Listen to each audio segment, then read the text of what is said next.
It's such a rainy day. I didn't really feel like talking. Don't feel like doing nothing. And I have my hat back on and my wig.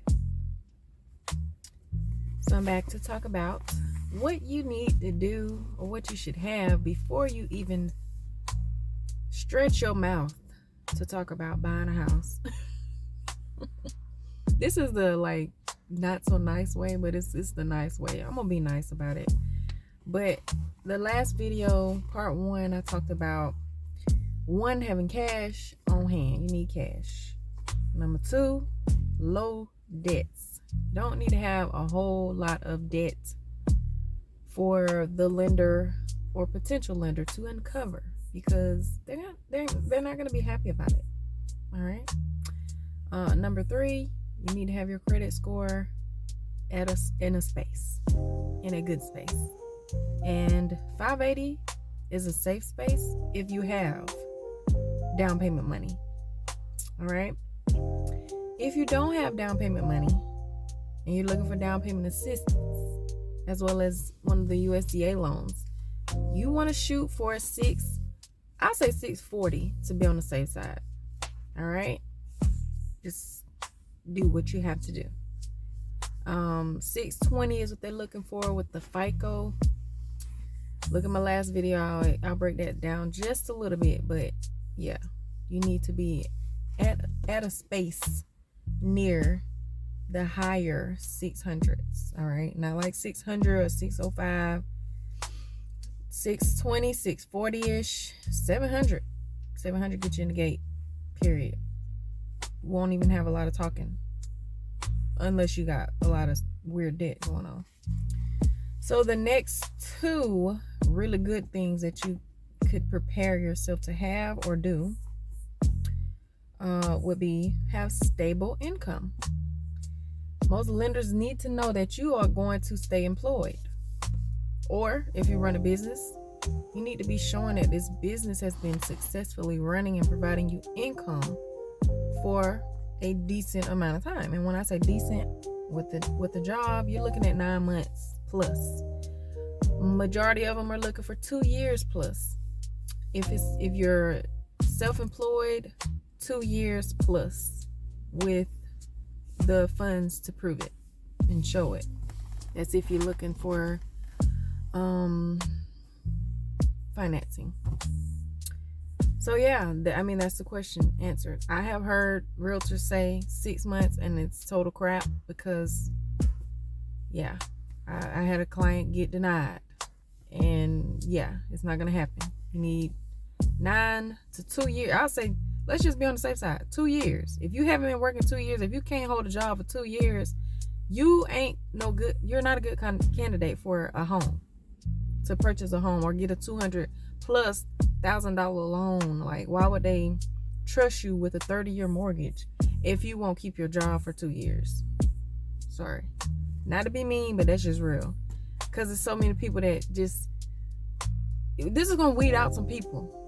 Like, so you're not wasting time. Okay, get your game face on and get these things done. All right, 2 years, 640. Let's shoot high, and you may land somewhere close to it. 640, and you need to have cash. 3.5%. I'll say 3.5 up to 10% and more if you can. Tax time coming.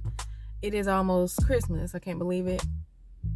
You're gonna need cash. Save every penny if you can. Do not use that tax money for trash if you are inspired to buy a home. All right, you understand? Please do the right thing.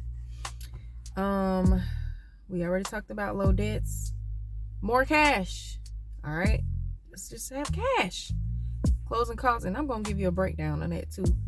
And I might just do it in a short so you can see, because I'm not allowed to just like go through somebody else's financial documents, but I'm gonna give you like a glimpse of it, and I'm gonna block out pertinent information, but I'm gonna show you what the closing document looks like, because yeah, closing costs are not spoken about during the home buying process with some people, because it kind of hits you in the side of the face.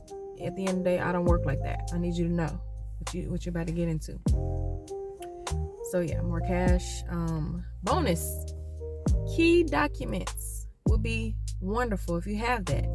So if you got your credit score up, in a perfect world, you got a 700 score, you have 20 grand saved, you have 2 years work history, you also have low debts, meaning you have paid off hospital bills, you are working on your student loans, you don't have a car note, your credit cards, you only got one credit card that you're paying on right now, so low debts, and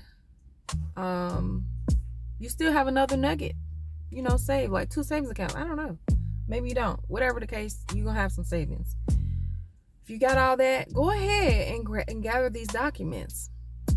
First document, tax returns, the last 2 years. Second document you're gonna need is your pay stubs from your work, showing your work history and then how much you're earning. It's good if you have overtime on there.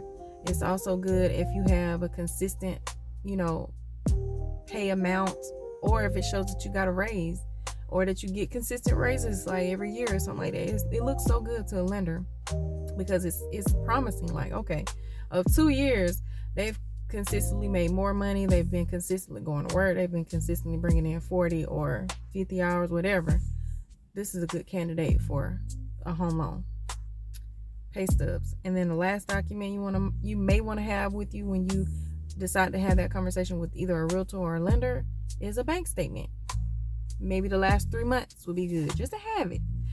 The lender might not ask for it, but it will be good to have that. So you got what you need. Now what you gonna do? Put a finger down if you got all these items. And if you do got all these items, go ahead and hit the link in my bio and let's connect. Let's chat later, because you might be onto something. More than likely you're onto something, and I would love to help you. I would love to guide you and advise you on this journey, because you're that much closer to the American dream and having your own home and having something that is your own. I know you're ready to get in there. Yeah, reach out. Link in bio or link in the description. And I gotta go because my kids are getting off the bus. See ya.